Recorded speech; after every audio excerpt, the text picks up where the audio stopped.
En el episodio de hoy vamos a hablar de la unidad y la variedad en el español de América, la unidad respecto al español de España y la variedad dentro del propio español americano. Este es un tema que va a preocupar muchísimo en los momentos de la independencia. Hay otro vídeo en el canal específicamente dedicado a contar cuál era el sentimiento o cómo se va creando la identidad lingüística de América tras los procesos de independencia. Te dejo el enlace en el cajetín de descripción. Pero hoy nos vamos a centrar en ver qué es lo que preocupaba a finales del siglo XIX y durante el siglo XX respecto al futuro del español, el español en general, tanto el que se habla en América como el que se habla en España. Y la pregunta que se hacían era básicamente, ¿se camina hacia la unidad lingüística o vamos hacia la fragmentación del español? Pues vamos a tratar de dar respuesta a esta pregunta basándonos en los conocimientos, los testimonios, los indicios que tienen los autores que se van a ocupar de este tema a finales del siglo XIX y a lo largo del siglo XX. Hagamos un rápido recorrido que necesariamente tiene que comenzar con un autor como es Andrés Bello. Bello es una figura fundamental en el proceso de las independencias americanas, en el otro vídeo te explico por qué, y fue una persona de amplia visión americanista, es decir, él tiene contacto con distintos países, está formado en Europa, ha viajado por Europa y tiene una visión completa, no solo de la lengua americana, bastante completa, sino también del contacto y del lugar que ocupa en Europa. La opinión de Bello va a ir cambiando a lo largo de su vida, ¿no? Fundamentalmente, él teme que se pueda ir hacia la fragmentación. Y en este sentido, Bello lo va a fundamentar en básicamente cuatro conceptos, cuatro afirmaciones que a él le preocupan. En primer lugar, insiste en que hay una diferenciación de vocabulario, sobre todo en el habla popular. El habla popular del mundo hispánico en su época se encuentra bastante diferenciada a través del léxico. También hay usos morfológicos distintos, pero sobre todo le preocupa la diversidad del vocabulario, de forma que en algún momento, si eso continuara así, si esa diferencia se va haciendo cada vez más intensa, se pueda producir una fragmentación. Esta es una idea que va a expresar en un texto emblemático que es el prólogo de la gramática de la lengua castellana. Le preocupa también la incomunicación, es decir, el corte en las relaciones diplomáticas que se puede producir entre los países americanos, las jóvenes naciones americanas y España. Ese corte de relaciones puede hacer que el español vaya evolucionando de una forma distinta en cada territorio. Y ese corte era, desde el punto de vista político, absolutamente normal, porque lógicamente en los procesos de independencia cada país quiere seguir su propio rumbo y no saber nada de la vieja metrópoli. Es un proceso normal en el que, claro, la preocupación de Bello es que si no hay contacto entre España y América y hay también cierto disgusto, ciertas contiendas entre los distintos países americanos que están surgiendo, pues evidentemente no está seguro Bello de que vaya a haber un futuro común para el español americano o para el español en general. Le preocupan también los galicismos, los términos tomados de otras lenguas, especialmente la influencia que está teniendo el francés en el español de esas jóvenes naciones americanas. Buena parte de la acción independentista se gesta a través de la prensa y la prensa en estos momentos tiene una gran dependencia de informaciones de revistas, de periódicos europeos que están escritos en francés o en inglés. Hay un proceso de asimilación de nuevos conceptos a través de esa prensa y lógicamente es un proceso que se hace en un tiempo rápido, ¿no? Esa rapidez en la traducción, en opinión de Bello, está deteriorando la estructura de la lengua. Y finalmente lo que llama neologismos de construcción. De una manera inadvertida y a veces por influencia del francés o del inglés, en el español americano se están introduciendo estructuras gramaticales que no son correctas, que no son propias del español. Por lo tanto, En opinión de Andrés Bello, si estos factores continúan actuando y continúan ganando protagonismo, la diferenciación en el vocabulario local, el proceso de incomunicación entre las distintas naciones que hablan español, la influencia del galicismo y el neologismo de construcción, si eso continúa así, en opinión de Bello, el español caminaría hacia la fragmentación. Veamos algunos textos de Andrés Bello en los que expresa esta preocupación. Pues como ven ustedes, lo pone de manifiesto en la gramática de la lengua castellana, en esa obra publicada en 1874, que sigue siendo un excelente tratado gramatical y que está hecho teniendo muy en cuenta esta circunstancia de la que estamos hablando y este futuro, esta preocupación de Bello por el futuro del español. De una manera bastante tajante y directa, Bello se expresa así: pero el mayor mal de todos, y el que si no se ataja va a privarnos de las inapreciables ventajas de un lenguaje común, es la avenida de neologismos de construcción, que inunda y enturbia mucha parte de lo que se escribe en América, y alterando la estructura del idioma, tiende a convertirlo en una multitud de dialectos irregulares, licenciosos, bárbaros, embriones de idiomas futuros. Fíjense en esta expresión, embriones de idiomas futuros, que durante una larga elaboración reproducirán en América lo que fue la Europa en el tenebroso período de la corrupción del latín. Esta va a ser una constante, una preocupación que vamos a ver ahora en otros autores. Pensar que lo que está ocurriendo con el español en este momento, finales del siglo XIX, pueda ser lo mismo que le ocurrió al latín cuando se fragmentó, dando lugar a las distintas lenguas romance. Continúo con el texto de Bello. Chile, el Perú, Buenos Aires, México hablarían cada uno su lengua, o por mejor decir, varias lenguas, como sucede en España, Italia y Francia, donde dominan ciertos idiomas provinciales, pero viven a su lado otros varios, oponiendo estorbos a la difusión de las luces, a la ejecución de las leyes, a la administración del Estado, a la unidad nacional. De esa manera tan clara, Bello teme que el futuro del español americano sea pues una multiplicidad de idiomas sin interconexión, sin contactos y que dificulten la comunicación en el mundo hispanoamericano. Bueno, pues esta idea y la semilla que tiene aquí en el texto de Bello la vamos a encontrar en algunos autores. En un discurso sobre la unidad del idioma, Ramón Menéndez Pidal describe bastante bien la polémica que surgió a continuación entre Rufino José Cuervo y Juan Valera. Es un debate intelectual que tienen estos dos grandes autores precisamente sobre lo mismo que ya había mencionado Bello, sobre si el paso del latín a las lenguas romances estaría reproduciéndose en el ámbito americano. Bueno, pues este es Rufino José Cuervo y en su opinión, tarde o temprano el español americano sufriría una fragmentación irreversible que conduciría al establecimiento de distintas lenguas nacionales, y cito textualmente a Cuervo, de manera análoga a lo que ocurrió en la Romania, cuando los latines provinciales se transformaron en distintas lenguas.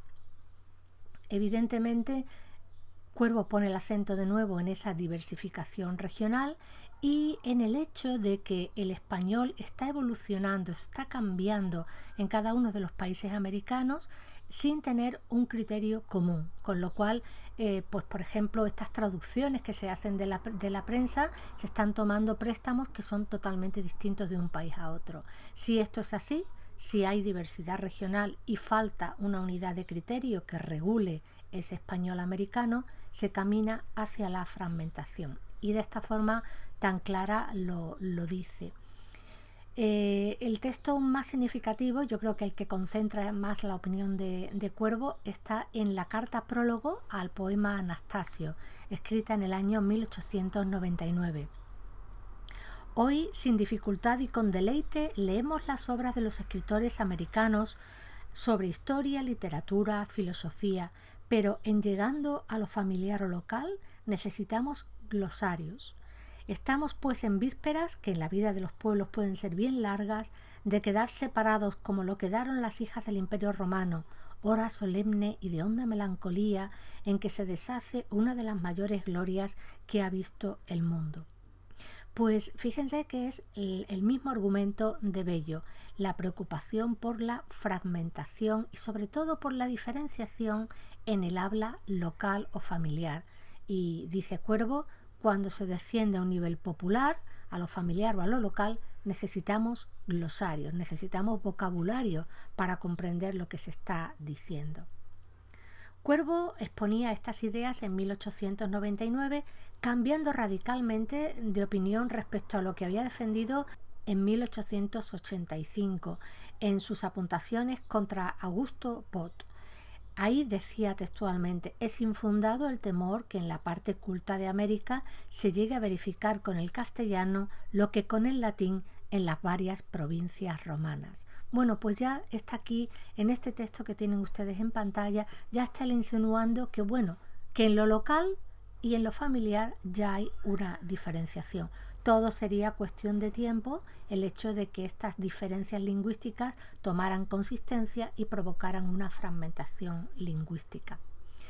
En contra de la opinión de Cuervo, don Juan Valera, cordobés, académico de la lengua, escribió varios artículos, y les cito fundamentalmente dos, en los lunes del Imparcial y en La Nación, donde va a rebatir esta idea de la fragmentación. En su opinión, estos presagios de Cuervo están bastante injustificados. En opinión de Valera, la lengua está caminando hacia la unidad.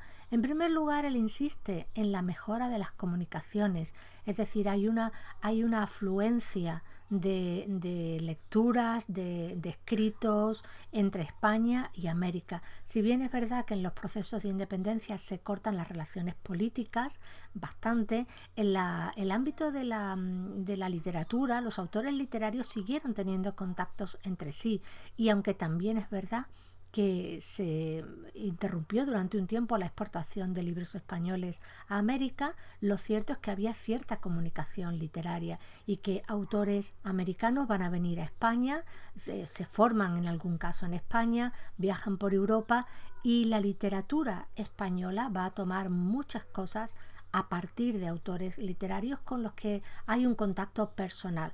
En resumen, si la situación política no era de buena comunicación, la situación en el ámbito literario, personalmente, de autor a autor, sí que continuaba siendo bastante fluida. En opinión de Valera, la lengua camina hacia la unidad, simplemente está pasando por una etapa distinta. En opinión de Menéndez Pidal, que va a revisar toda esta preocupación en los años 50 a través de distintos trabajos, la lengua va hacia la unidad, y él lo argumenta fundamentalmente porque hay intercomunicación entre todas las naciones hispánicas, un poco en la misma línea que decía don Juan Valera, y sobre todo, y este es un aspecto interesante, porque el castellano, el español, no tiene una interrupción en la escritura, como sí sufrió el latín. Ese punto, dice él, mientras que la lengua se sigue escribiendo, se sigue comunicando y por lo tanto se mantiene una unidad lingüística. Menéndez Pidal basa su afirmación en que, en primer lugar, las lenguas no son, como creían los darwinistas, los seguidores de las teorías de Darwin, organismos regidos por leyes naturales implacables. Las lenguas pueden tener unas ciertas leyes, pautas de comportamiento, pero no tienen por qué proyectarse, es decir, las lenguas cambian en medida en la que cambia la sociedad que la utiliza. Una lengua, afirma Menéndez Pidal, puede vivir indefinidamente como la porción de humanidad que habla dicha lengua, y puede morir sustituida por otra si le falta la entrañable adhesión de la sociedad que la habla. La lengua acompaña a la sociedad, mientras que la sociedad viva, exista y use la lengua sigue viviendo. Ahora bien, si esa sociedad cambia de opinión, es conquistada, cambia de uso lingüístico, evidentemente esa lengua se deteriora. Y además insiste Menéndez Pidal en que hay una diferencia enorme entre el proceso histórico que dio lugar a las lenguas románicas y el establecimiento del español americano. Y lo fundamenta de una manera bastante clara, ¿no? En opinión de Menéndez Pidal, el latín literario no tuvo continuidad y sufrió un descenso en torno al siglo VI y al siglo VII aproximadamente, un descenso importante en su producción escrituraria. Y esa interrupción se debe fundamentalmente, en primer lugar, a la insalvable diferenciación entre latín literario y latín hablado, y esa diferenciación entre lengua hablada y lengua escrita no se da en el español de la época, y por otra parte a la escasez de la escritura, porque el pergamino, que es el único soporte que hay para escribir cuando Roma pierde Egipto producía papiro, que era una base para escribir bastante fácil de conseguir y bastante económica. Pues cuando se pierde Egipto y se pierde el comercio de papiro, únicamente se puede escribir en pergamino. El pergamino tiene un alto costo, es decir, no es un material barato ni fácil de encontrar, y por lo tanto los documentos que se escriben son pocos y muy necesarios, de cierto, digamos, nivel intelectual. Mientras que, en opinión de Menéndez Pidal, todo lo que hay en su momento es una fluidez y una creatividad y una intercomunicación que está basada tanto en la transmisión de documentos escritos como también en la propia comunicación que hay a nivel personal, ¿no? Por lo tanto, y sigo reflexionando sobre su pensamiento, no solo se puede hablar de un aislamiento, es decir, no es posible, no cabe hablar de un aislamiento del español, sino que se da lo contrario. Hay un progreso, se está viviendo un momento de progreso en las comunicaciones y en el florecimiento de la literatura. Desde luego, si desde cualquier país al que ustedes pertenezcan reflexionan sobre la literatura de principios del siglo XX, es una literatura muy interesante y muy rica. En España está la generación del 98 y la generación del 27, es decir, dos momentos fundamentales para la literatura española y en los que hay una clara influencia americana, como por ejemplo en la persona de Rubén Darío. No hay no hay ruptura de las comunicaciones a nivel de creatividad y tampoco hay una pérdida de comunicaciones reales, ¿no?, del mundo físico, que pueda hacer pensar que el español se quede aislado o se quede aislado en ciertas zonas de América y dé lugar a una fragmentación. De una forma bastante elocuente lo dice Menéndez Pidal en su discurso La unidad del idioma. Cuando esas dos condiciones se repitan, cuando la intercomunicación de las repúblicas americanas llegue a hacerse tan difícil que para los negocios importantes se practique con intervalos de un año, cuando en ellas la producción literaria enmudezca por espacio de un siglo o más, entonces podremos entristecernos sobre la suerte de la lengua semejante a la del latín y pensar como Cuervo que la hora trágica de la fragmentación del idioma sobreviene inevitable. Cabe en lo posible que la humanidad caiga otra vez en la barbarie, que pierda la universalidad de su ciencia y de su comercio, que el aeroplano se olvide y la locomoción se reduzca al asno. Pero estamos tan lejos de esto que no es sensato el pensar en ello más que en el enfriamiento del sol y el apocamiento de la vitalidad en la especie humana. Palabras muy apasionadas y muy contundentes de Menéndez Pidal, hablando con toda seguridad de la unidad del idioma. Abundando en esta idea, Rodolfo Lenz, en su trabajo para el conocimiento del español en América, publicado en sus estudios El español de Chile, Rodolfo Lenz afirma de manera categórica que el latín ya había alcanzado un punto máximo de su perfección literaria cuando se realizó la verdadera romanización de la mayoría de las provincias. Pero esto no es así en América. No continúo con la lectura porque esta primera idea es la que me interesa. El latín había llegado al punto máximo de su desarrollo cuando se produce la caída de Roma.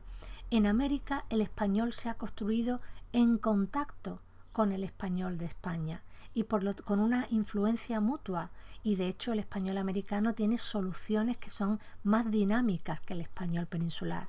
Por tanto, el español se está construyendo durante el siglo XVI, durante el siglo XVII y durante el siglo XVIII.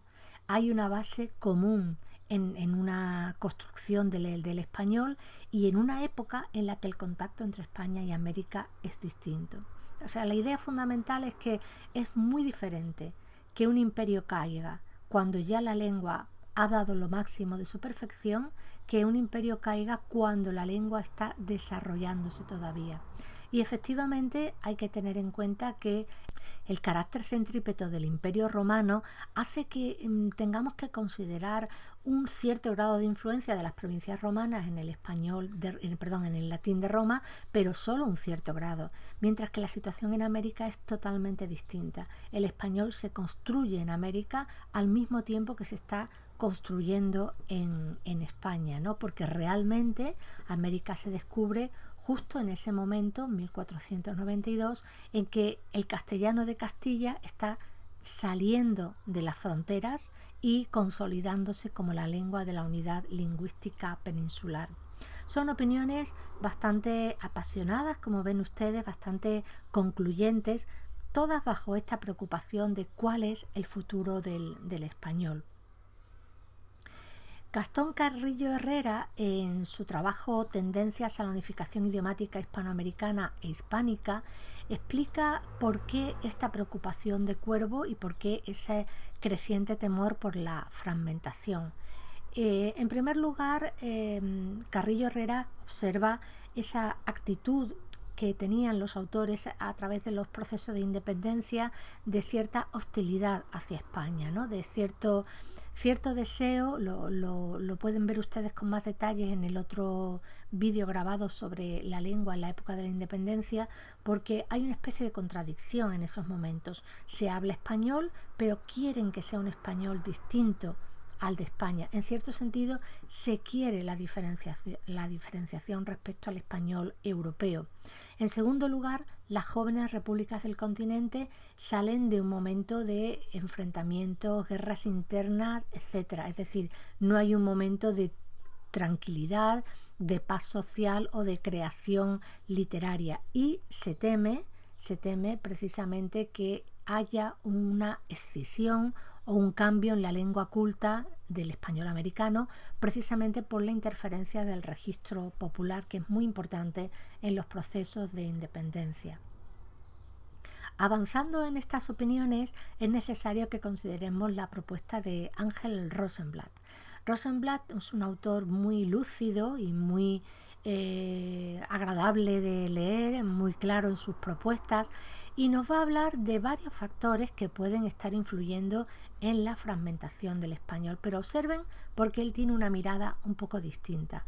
A Rosenblatt le preocupan mucho los procesos de emigración que hay precisamente en la primera mitad del siglo XX. Son procesos de emigración que en el cambio de siglo, sobre todo entre los años 40 y 60, en América y en España es un poquito distinto, porque en Europa está la Segunda Guerra Mundial y en España antes la guerra civil, pues son momentos convulsos socialmente, pero en los que se da un proceso de migración de individuos del campo a la ciudad.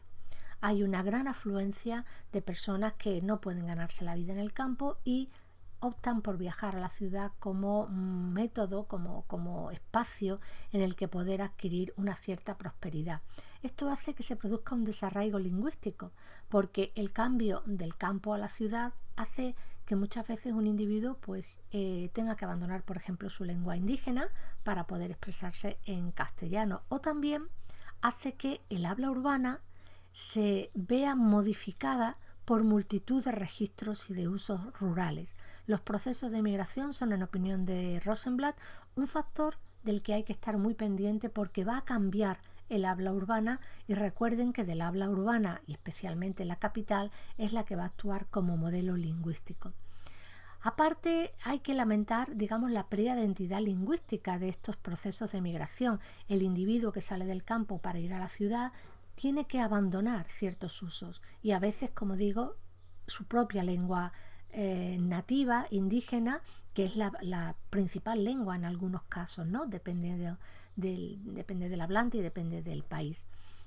En medio de toda esta preocupación y de estos procesos de migración que Ángel Rosenblatt opina que son factores muy influyentes, pues procede a hacer una búsqueda de la unidad, es decir, buscar lo común en todo el español de América y de España y protegerlo como un medio de conocimiento lingüístico y sobre todo para reforzar la lengua. En el castellano de España y el castellano de América, unidad y diferenciación, Ángel Rosenblatt se expresa de esta manera. Aunque estamos presenciando, dice, en toda América el ascenso vertiginoso de las capas sociales inferiores y de la población que irrumpen animadas legítimamente por apetencias nuevas. Y aún más, amplios sectores tradicionalmente sedentarios abandonan las tierras y se asientan en la periferia de las grandes ciudades. No hay peligro inminente de ruptura de nuestras viejas normas de relajamiento del ideal expresivo. El peligro es real. Sin embargo, para otros autores, esta afluencia de individuos del campo a la ciudad es precisamente un factor de unidad y de resistencia frente a los dialectal.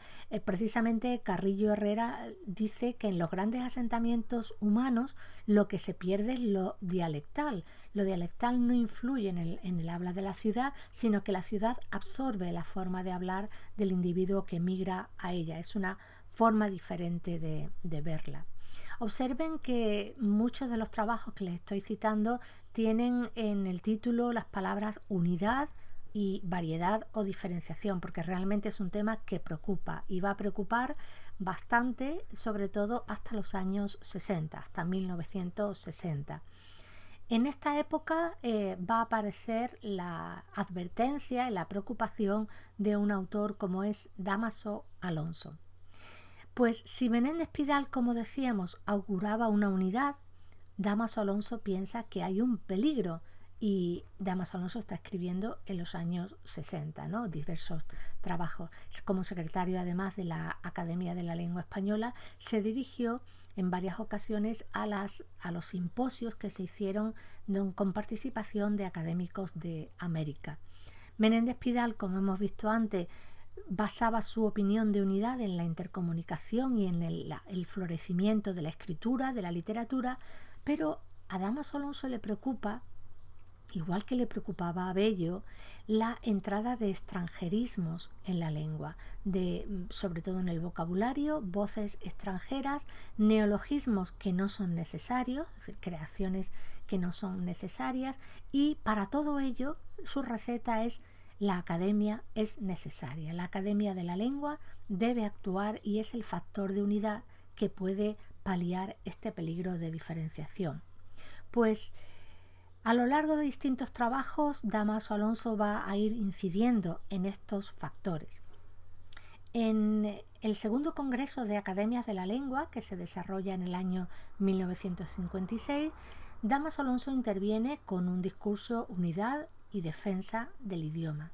Ahí va a reivindicar ese valor de la academia para la literatura, para el desarrollo de una literatura floreciente y para la consolidación de la lengua, porque, dice él, la lengua está en peligro, porque nuestro idioma común está en un peligro pavorosamente próximo. Y para dirigir la lucha organizada contra este peligro, los únicos órganos adecuados son las academias de la lengua. Observen el plural, porque en este momento ya funciona lo que hoy es la ASALE, ¿no? La Asociación de Academias de la Lengua. En este momento hay un contacto, y es un contacto que, por los avatares de la guerra en Europa se ha ido interrumpiendo, pero que se empieza a retomar en los años 50 la Academia Española, de la Lengua Española de España, con las distintas academias americanas. Continúo. Si aun nuestro mismo lema puede resultar equívoco, y cita el lema de la Academia de la Lengua de España, española: limpia, fija y da esplendor. ¡Qué esplendor, señores!, dice Dámaso Alonso. No se trata de esplendor alguno, sino de evitar que dentro de pocas generaciones los hispanohablantes no se puedan entender los unos con los otros. El problema que tenemos delante no es el de dar esplendor, sino el de impedir que nuestra lengua se nos haga pedazos. Esa es la preocupación, impedir la fragmentación. Fíjense, casi 75 años después, y sin casi, desde las primeras manifestaciones de Andrés Bello, de nuevo la misma preocupación. En cualquier región, dice Dámaso Alonso, de la gran coiné hispánica, existen ya latentes, ya más o menos desarrolladas, las fuerzas fonéticas de tipo destructivo. Basta que se produzcan circunstancias favorables para que se desarrollen rápidamente hasta su última consecuencia. Y las últimas consecuencias no se pueden prever, porque la destrucción o completa evolución de toda una serie de sonidos en una lengua trae consigo, hoy lo sabemos mejor por los estudios fonológicos, una serie de reajustes de otros sonidos, reajustes que pueden llegar hasta los más alejados. Son palabras de su discurso Unidad y Defensa del Idioma. Aquí incide Dámaso Alonso en la preocupación por una forma de hablar distinta. Estamos en los años finales de los 50, pero recuerden que incluso en los procesos de independencia se había propuesto una reestructuración de la ortografía americana, precisamente para representar el seseo y la forma de pronunciar típica de América. A Dámaso Alonso le preocupa que ve ya muy consolidada en América rasgos de la pronunciación que están vivos hasta hoy: el seseo, la aspiración de la S implosiva, la relajación en la articulación del fonema velar. Son rasgos que en la península, en el español peninsular, pertenecen a la variedad andaluza, pero no a la norma madrileña, no al estándar entendido como culto del español. Por lo tanto, y en su opinión, pueden desencadenarse diferencias de pronunciación. No obstante, lo que más le preocupa a Dámaso Alonso es el léxico, en la diferencia en el vocabulario.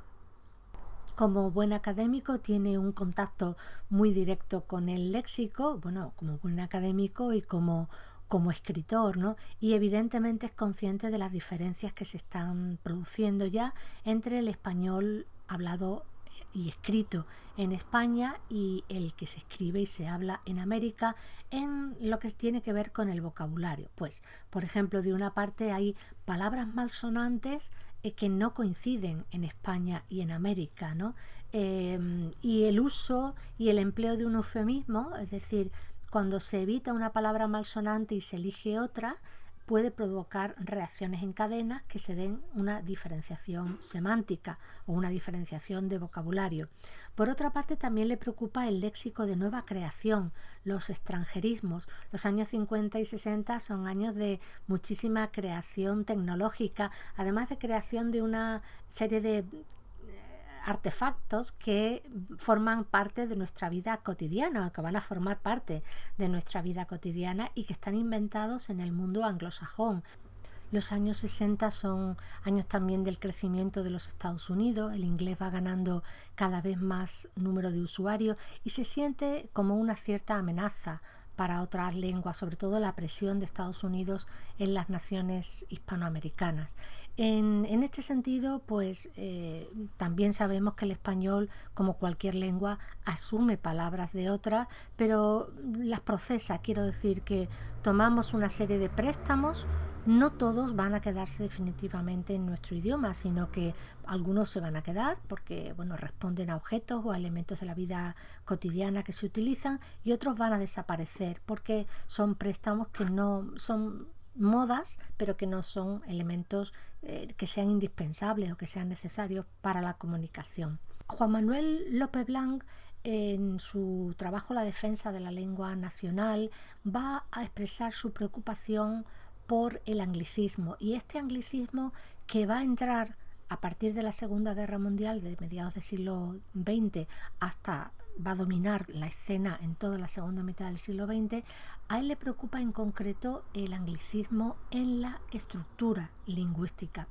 Lo que opina López Blanc es que el hablante de español, quizás porque el español es una lengua con mucha flexibilidad a la hora de construir, calca estructuras del inglés de una manera inconsciente. Entonces estamos asumiendo elementos que no son propios del español y que van deteriorando la propia limpieza, la propia estructura de la lengua. Tan temible como él, y se refiere al anglicismo léxico, o repito, quizás más, me parece la actitud lingüística que ha adoptado en la actualidad la mayor parte de los hablantes de español ante su idioma, actitud que calificaré de indiferente o descuidada, por no servirme de términos más violentamente condenatorios, actitud que, de mantenerse por mucho tiempo, conducirá sin duda a la depauperación, al empobrecimiento de ese bien común que nos hace ser lo que somos. Esta actitud un poquito indolente del hablante español, que no le importa tomar préstamos de otras lenguas como el inglés, él trata de ejemplificarla haciendo un estudio de México, de los anglicismos en España y en el español de México. Y la verdad es que en ese estudio López Blanc detecta una serie de anglicismos que son normales, ¿no? Quiero decir que son elementos que se han incorporado porque han venido acompañando un concepto nuevo o a un elemento nuevo. Son palabras como ron, túnel, vagón, meeting, que muchos hablantes ya no sienten ni siquiera como un préstamo.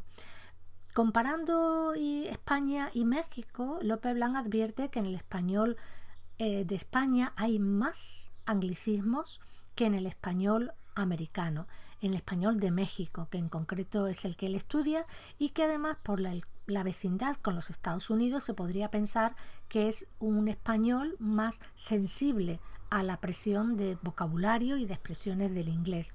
De 10.000 formas léxicas que él estudia, solo 155 lexemas son anglicismos y, como digo, muchos son anglicismos comunes a todo el mundo hispanohablante.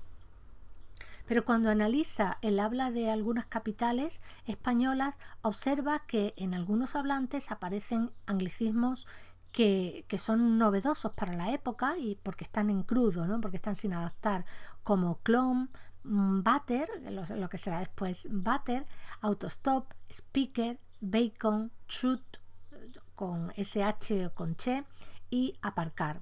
Y para estas mismas expresiones el español mexicano utiliza payaso, excusado, aventón, locutor, tocino, tiro o disparo y estacionar.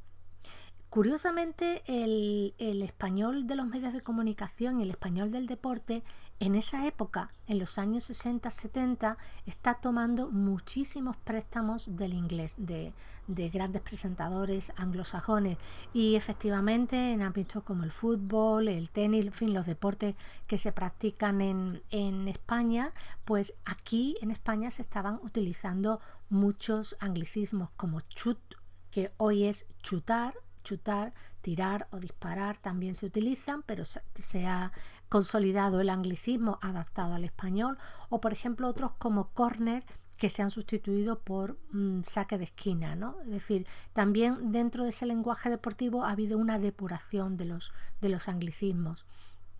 Bacon permanece en el español peninsular y normalmente hoy hay una forma gráfica que responde a la pronunciación bacon, ¿no? B-E-I-C-O-N. Aparcar se ha quedado con nosotros y speaker se ha dejado de utilizar y se utiliza locutor. Se conserva autostop frente a la forma más castiza aventón, que era la que se utiliza en México, y butter efectivamente es el excusado. Clon se utiliza en algunos ambientes artísticos, pero realmente el habla popular utiliza payaso.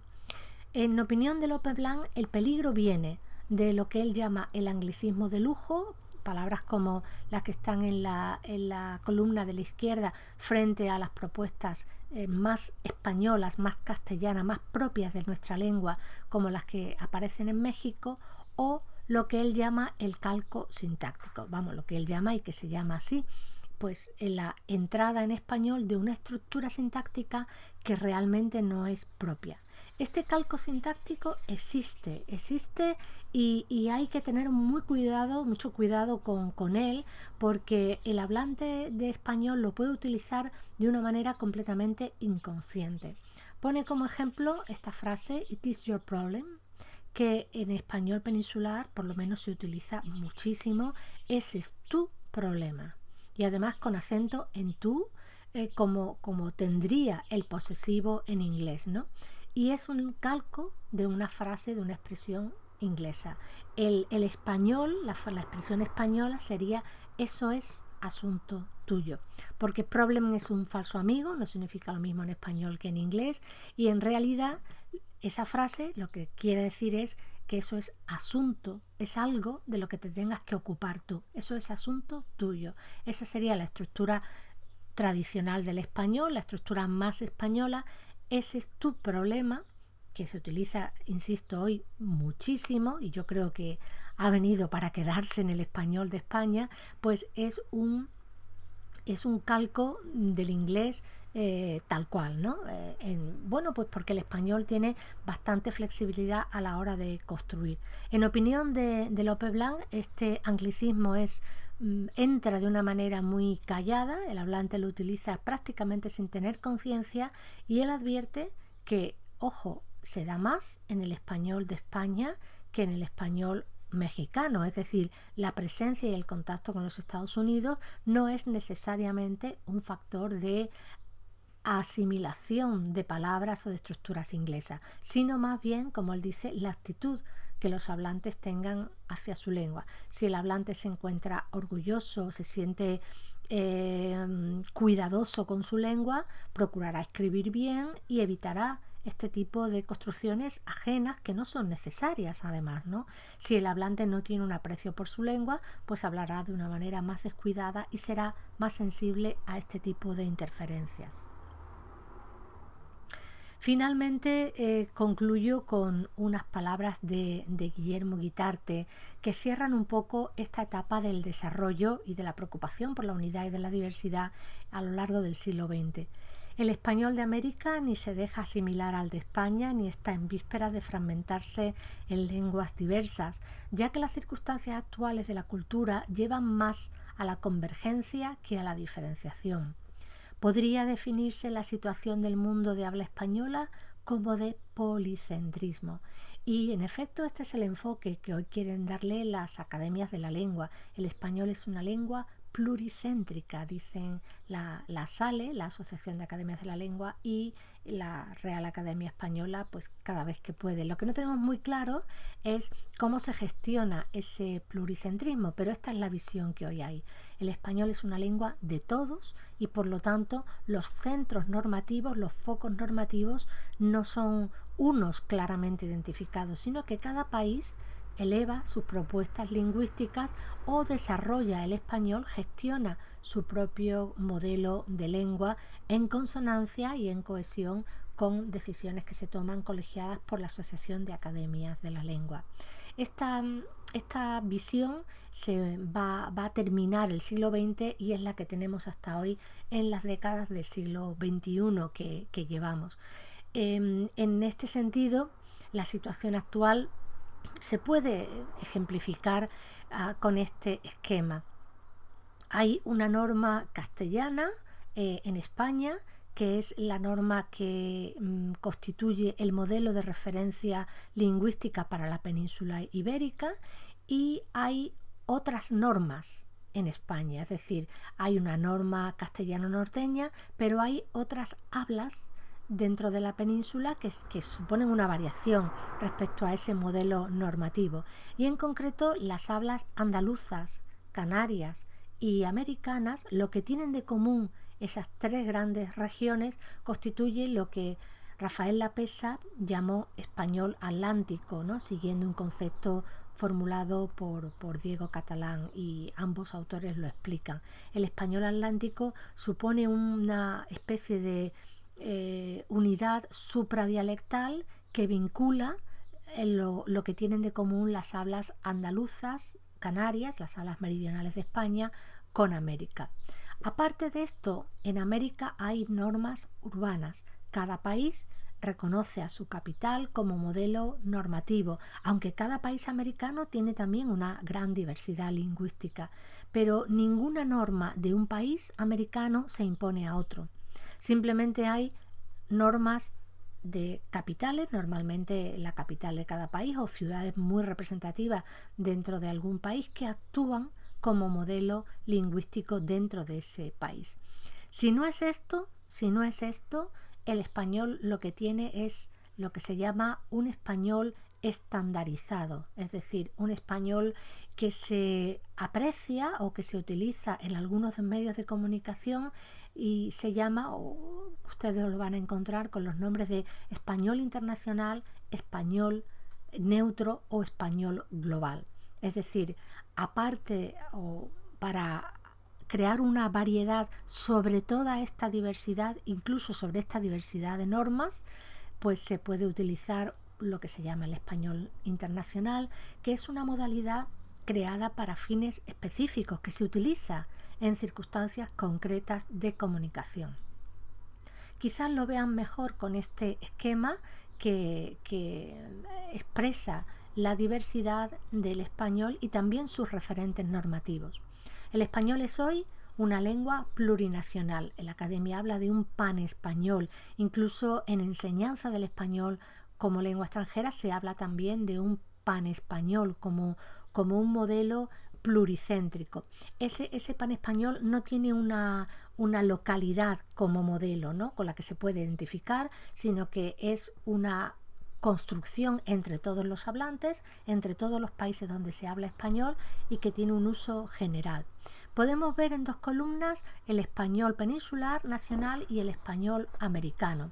El español peninsular tiene un modelo normativo fundamentalmente asociado a la capital, a Madrid, y una gran presencia de variedades regionales. Algunas de esas variedades regionales, pues el español de Andalucía, el español de Canarias, etcétera, pues algunas de estas variedades son son representativas de ciertos usos sociales. Se pueden utilizar de manera tópica o se pueden utilizar con cierta verticalidad sociolingüística. En las hablas canarias, pues igual que en muchas hablas andaluzas, muchas veces el hablante culto, medio o popular comparten una serie de rasgos en una determinada localidad. No hay un español americano supranacional, es decir, no hay un consenso entre los países americanos de un modelo de español, sino que cada país tiene su propio modelo lingüístico y tiene también su variedad regional, sus zonas dialectales. La capital es el modelo del uso culto y luego hay variedades sociolingüísticas en las ciudades, por supuesto, y variedades geográficas del español americano. Aparte, en una tercera columna podemos considerar un español para usos específicos. Es un español que podemos encontrar en traducciones de obras literarias, en literatura, en cierto tipo de literatura que no está muy vinculada a la realidad de la tierra, ¿no?, o a la realidad social de un determinado país. El español que utilizan los medios de comunicación y que se utiliza también a veces como en el español con fines específicos para la enseñanza del español en profesiones, en la diplomacia, etc. Este es una modalidad que recoge lo que tiene de común los distintos países americanos y la verdad es que una modalidad de la que el español peninsular se mantiene un poquito al margen. Es lo que se llama español internacional o español neutro.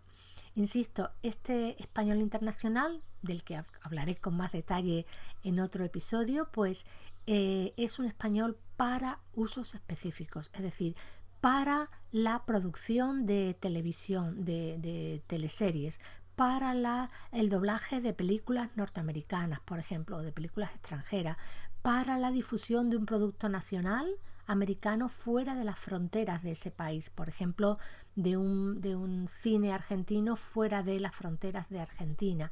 Y en definitiva, lo veremos, es una modalidad que trata de extraer los rasgos que no tienen una identificación específica con un país, sino que más o menos son comunes o se pueden aceptar como generales dentro del español americano.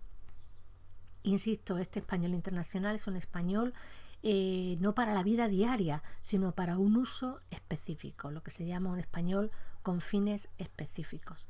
Esta es la situación y este es el desarrollo de la lengua. Si Cuervo viviera o Bello, verían que ha caminado hacia la unidad. Y si Menéndez Pidal, que nos habla del telégrafo, del aeroplano, viviera y viera Internet y los medios de comunicación actual, pues vería que hay un continuo trasvase de productos, de series, de programas de televisión, de novelas, etcétera, entre España y América, y que hay una interacción en los usos lingüísticos. Esa interacción no elimina la variedad, no tiene por qué eliminarla, pero sobre todo la interacción es una garantía de salud lingüística, ¿no? de creación y además de transferencia de soluciones o de propuestas lingüísticas de un país a otro. Ninguno de estos autores ha mencionado, porque ninguno de ellos lo vivió, la inmigración de Hispanoamérica a España o de ciertos países americanos de uno a otro. La emigración de hispanoamericanos de distintas zonas a España en los años 80 pues ha hecho que muchas expresiones olvidadas o desconocidas en el español peninsular se pongan en uso activo, ¿no? Bueno, pues porque muchas ciudades han recibido una gran cantidad de hablantes de América de muy distintos sitios, especialmente ecuatorianos y bolivianos, pero también de muchos otros países. Con lo cual, a lo largo de la historia de los pueblos, pues siempre puede haber procesos, a veces procesos inesperados, que provocan la transferencia de novedades lingüísticas y por lo tanto en esa misma medida cohesionan la extensión y la expansión de una gran lengua como es el español. Pues hasta aquí hemos visto la unidad y la diversidad, la preocupación por la diversificación lingüística que se observaba a finales del siglo XIX y principios del XX y su desarrollo durante el siglo XX hasta hoy. Nos vemos en un próximo episodio. Muchas gracias por tu tiempo. Un saludo y hasta pronto.